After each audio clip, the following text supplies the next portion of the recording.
Today, we're looking at a massive update from Cambridge University that challenges what we thought was physically impossible with electricity. Scientists have figured out a way to turn insulators, materials that block power, into high-performance LEDs, and it's going to change how we diagnose cancer and transmit data. Researchers have developed a new type of LED using molecular antennas to power materials that usually reject electricity. This is huge because these specific materials produce an incredibly pure form of light that can see deep into human tissue and speed up fiber optic networks. Basically, they found a backdoor to power the unpowerable, unlocking a whole new class of tech. What's going on here, John? Yeah, so imagine trying to power a light bulb made of glass. Okay, so that's essentially what scientists at Cambridge University have accomplished, because they found a way to make materials that normally block electricity produce incredibly pure focused light. So the problem we have here is that there are certain special crystals called lanthanide-doped nanoparticles, and they produce amazingly pure light. Think of it like having a laser pointer that shines exactly the color you want. But the problem is these crystals are electrical insulators. So think of it like rubber or glass. So you can't just plug them into the walls and make them glow. So the solution they create up with is what you talked about, what you touched on, is these molecular antennas. And they're like tiny electrical translators. So the organic molecules, they catch electricity and they quote unquote whisper the energy to the crystals through this special, and you're gonna love this, quantum process. So it's like having a wireless charger for materials that can't normally be charged. And so why does this matter?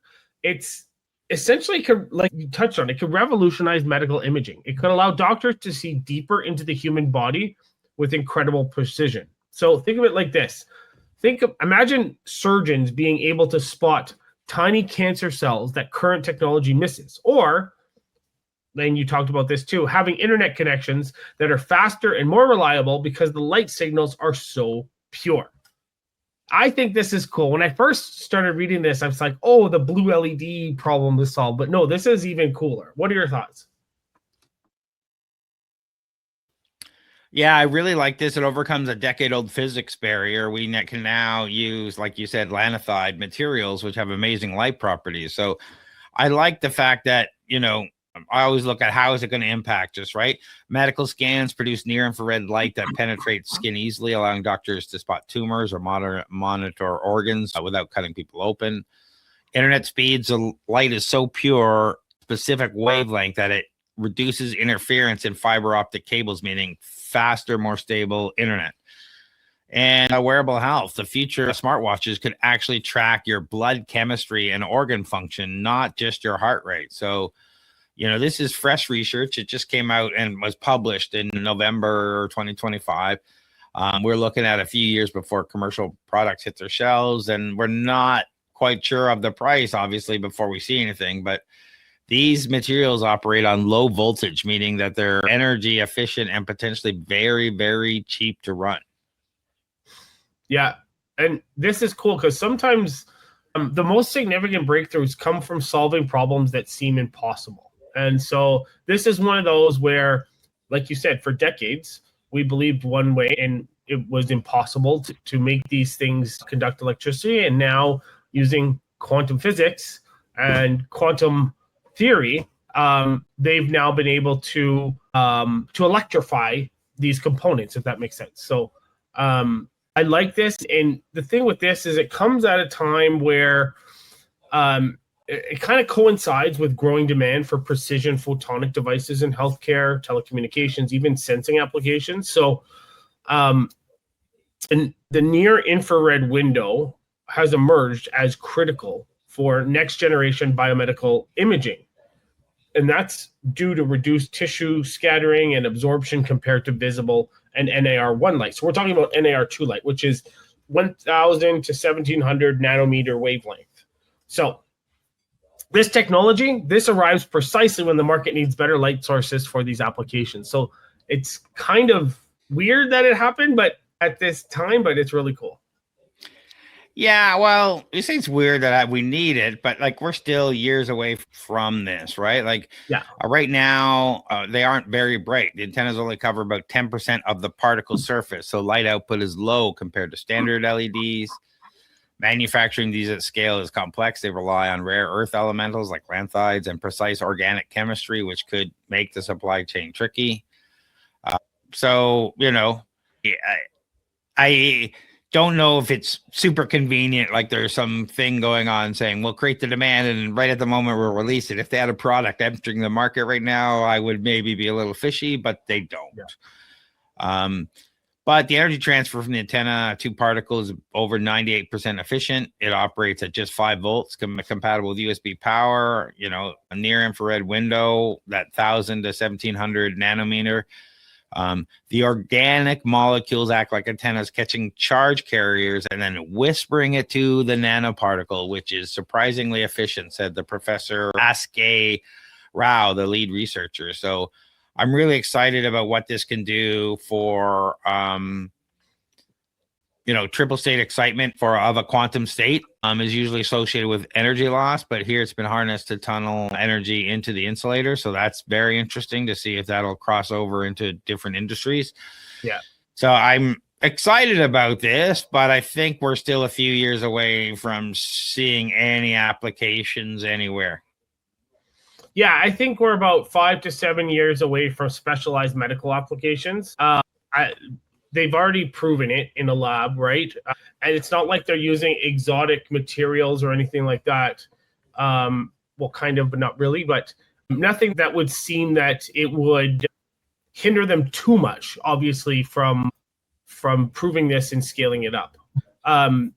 There obviously are some barriers. I don't know what those are, but there obviously are going to be some barriers to that. But this is really interesting and really promising. Yeah, indeed. So this is a platform shift that turns the impossible into the efficient. Is this the breakthrough that finally puts hospital grade scanners into smartwatches? Let us know what you think in the comments, and we'll keep watching this story closely and see as it develops and what products it reaches. Mm-hmm. What do you got going on, John? This is stuff that's going out in the next week or so. Yeah, so we've got some events at the Toronto Business Development Center. I'm doing some lunch and learns in person there. It's a great organization, great incubator. And then February, what date is the Startup Drinks, Craig? I closed that, so I'm not sure. February 19th, I believe. February 19th, but have a look at startupdrinks.com. startupdrinksto.com for that event and other events.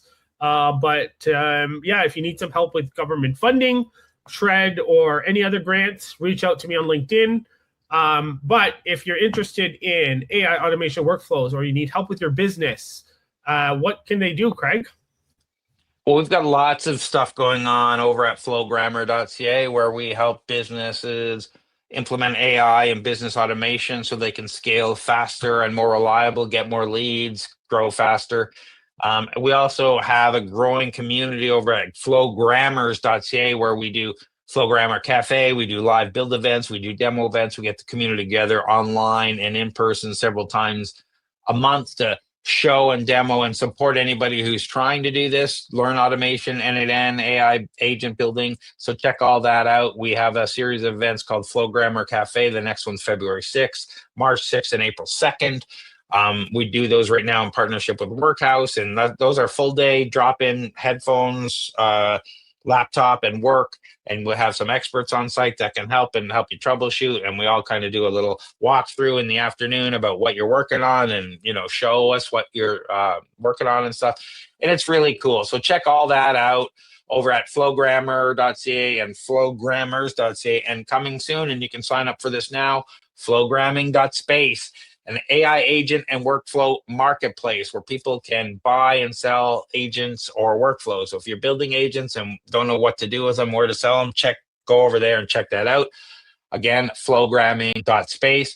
Or if you're building workflows, or if you want agents or workflows built, you can go over there and buy them. We have some interesting guarantees, and it's coming soon, so you can get your name on the waiting list right now.